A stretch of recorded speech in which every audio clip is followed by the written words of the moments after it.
In this video, I'm going to share with you 11 easy visa-free countries that let almost anyone of any nationality visit their country without any issues. Now, even if you've got a good passport that lets you travel to a lot of places, this is really important for a reason I'm going to share with you in a moment. So let's get to the list.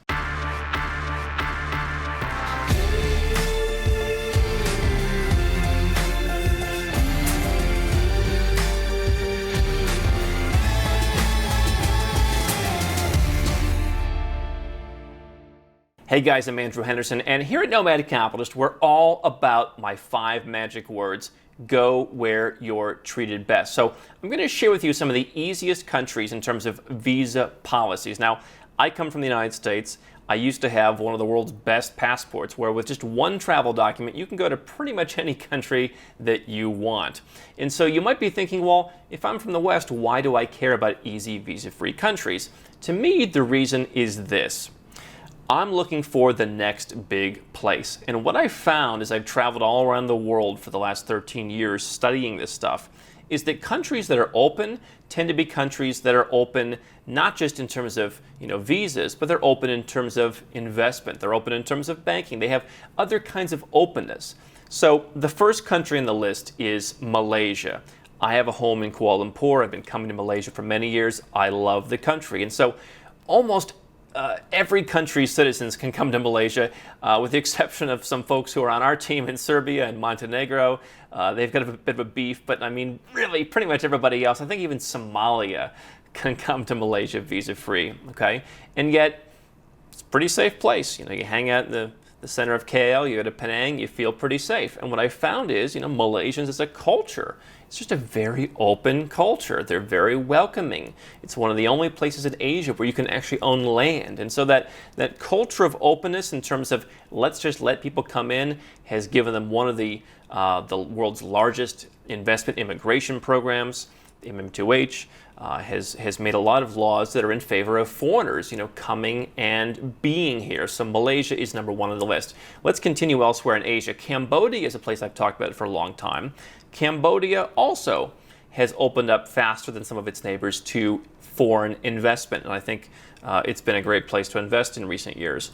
So Cambodia, pretty much anyone can land at the airport, either get an e-visa before they do, or get a visa on arrival when they get there with a little bit of cash in hand. Even though they require you to bring a passport photo with you, they'll even handle that for an extra $5. So they're really just about getting people in. And while you may say that a country of Cambodia's economic status should let everybody in, the reality is there are plenty of countries at a similar level that make it very, very difficult. So Cambodia gets props in my book. It's a great place to visit. I love going there, and it's been a great investment for me as well. The next country on the list is Laos. This is perhaps the one exception in Asia where they are one of the last bastions of communism. Foreigners can't do real estate. There's not a lot of deals to go there, but they're pretty open. Again, you show up at the border, you pay them your visa fee, off you go. They've made it very easy. Let's move a little bit to the west. Sri Lanka in the Indian Ocean has allowed pretty much everybody to get into their country. They're starting to open up. I've said for a little while now that I think Sri Lanka is going to be one of the next big tourist destinations alongside Central Asia. I think you're going to see a lot more people talking about it 5 years from now, the way they started talking about Iceland, 10 years ago. So Sri Lanka, very open. The Maldives, islands just in the middle of the ocean, they've said anyone can come. And what's interesting about the Maldives is, unlike some of the Caribbean countries where there's kind of some tricks where, okay, anyone can come to our country if only you can fly through London or Miami, right? They've got that firewall. The Maldives, there are flights from places like Malaysia, which, as we said, is pretty easy to get into. So anyone can go on holiday in the Maldives. It's pretty straightforward. Let's go down a little bit further south in Africa to Mauritius. I actually honeymooned in Mauritius, and anyone can go to Mauritius. Same kind of philosophy. We're an island. We're in the middle of the ocean. If people can get here, if they have the means to get here, if they can afford to get here, let them come. They do seem a bit thorough there. They do make sure that they're checking people because, as one gentleman said to me, he said, this is like the Singapore of Africa. That's also been said about Rwanda, but he said it's like the Singapore. They said they don't tolerate nonsense here. They don't tolerate crime. So they want to keep the place safe, but you can go with just about any passport in the world to Mauritius. Also Madagascar, another much bigger island there. They let pretty much everybody in as well. The Comoros, which used to have an economic citizenship program, and which I've had a personal affinity for. The Comoros, 3 or really 4, depending on how you look at it, islands off the coast of Madagascar, have said, hey, anyone can get in. You pay a visa fee when you arrive. Easy peasy. Now, let's move back up to Eastern Europe and beyond. Georgia. Now, Georgia's not quite as easy as some of the countries we've talked about. Obviously, we've been talking about Georgia for years here on our channel. I said it's one of the best economic reform case studies in the world.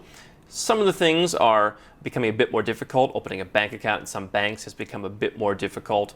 But generally, Georgia's still a great place. And it's a great place to go. Great food, great wine, really nice people. Still a lot of opportunities there for business. And so while most citizens of most developed and a lot of emerging countries can go for 360 full days on a tourist visa. You can basically be there for a year on a tourist visa. Some other emerging countries do need an e-visa. Those vary between 30 days for countries like India, 90 days for countries like North Macedonia. There are some countries, like African countries, that do require a visa, but generally speaking, Georgia has been incredibly open, as has been its neighbor to the south, Armenia. They have visa on arrival for a lot of folks. They've made it generally pretty easy to come to, and Armenia has increasingly been on my radar in the last couple of years as a great place for doing business, especially for hiring people. I think there's select investments that are interesting. We've talked about banking. Their currency has actually been a pretty strong emerging world currency, all things considered. So Armenia, if you're going to go to Georgia, go to Armenia. If you're going to go to Armenia and go to Georgia, they're both pretty interesting. Lastly, in the Americas, obviously, the U.S., Canada have some of the most strict visa policies in the world. Mexico actually has a relatively strict visa policy. They're very nice people, and you can get a visa. But a lot of those countries up in North and Central America, they're not open to everybody. One country that's open to almost everybody is Ecuador. They're all but just, I think, this many countries that can go to Ecuador visa-free. Now, again, sometimes it's a matter of how do you get there. If you're coming from Asia, for example, you've either got to go all the way around the world or you've got to go through the U.S. or through Canada, right? And so then you would need a transit visa to go through those countries. But if you can get to Ecuador, pretty much anyone can get in. And so Ecuador has started appearing on a lot of lists like best countries to retire. A lot of Americans are moving down there because it's a really interesting place and it's very affordable. And so Ecuador is on the list. Now, those are 11 countries you can visit. The bonus, the wild card, is there are a number of Caribbean countries like Dominica that I mentioned, where they let pretty much anyone come in. Again, the challenge there is that it's so difficult to get to some of these countries. And again, the only way to get there may be through Miami or New York or London. And so that means you're going to have to get a visa for those countries if you don't have that good enough passport. So if you don't have a great passport and you're looking for somewhere to go, these are some interesting countries to visit. But for those of us who have a lot of visa-free travel options, they're interesting because they are rolling out the carpet. They're opening the door. They're putting the open for business sign out. And again, there are countries that are not that wealthy, that are very restrictive. I mean, you look at a country like Turkmenistan. Every single country needs a visa to come there, and it's not easy, right? So there are countries that are just closed like that. There are other countries, like a Thailand, very restrictive visa policy towards most people. I mean, unless you've got a really great passport, you're going to need a visa for Thailand. That's not difficult. I've gone through the process. It's not very difficult at all. But you've got to get a visa, right? And so what I like about these countries is it shows their openness. If I'm going on a vacation this year, if I'm going on a holiday, look at some of these countries, consider them, because what you're going to find is you're going to find places that you never thought about before. You're going to think about, you're going to go there and you're going to see, oh wow, the food is really good here. Oh wow, they've got nice wine. Or wow, they've got nice people. Or oh, look at how affordable real estate is. Or oh, I can open a bank account here. What I tell people I'm working with when they're creating their Nomad Capitalist holistic plans is you need to immerse yourself in places that you never have thought of before. It's hard to go and become a nomad capitalist if your travel experiences have been Paris and Rome and New York and London.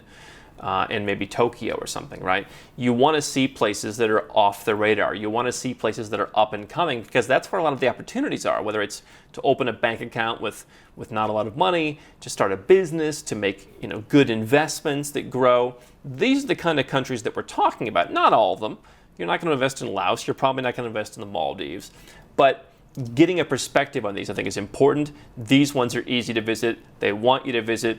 They're on my list, and I think they should be on yours too.